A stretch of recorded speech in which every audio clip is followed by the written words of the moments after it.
فقلت استغفروا ربكم إنه كان غفارا يرسل السماء عليكم مدرارا ويمددكم بأموال وبنين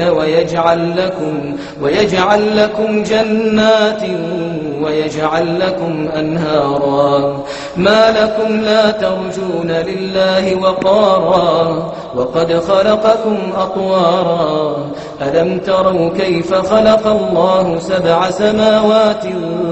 طباقا وجعل القمر فيهن نورا وجعل الشمس سراجا والله أنبتكم من الأرض نباتا ثم يعيدكم فيها ويخرجكم إخراجا والله جعل لكم الأرض بساطا لتسلكوا منها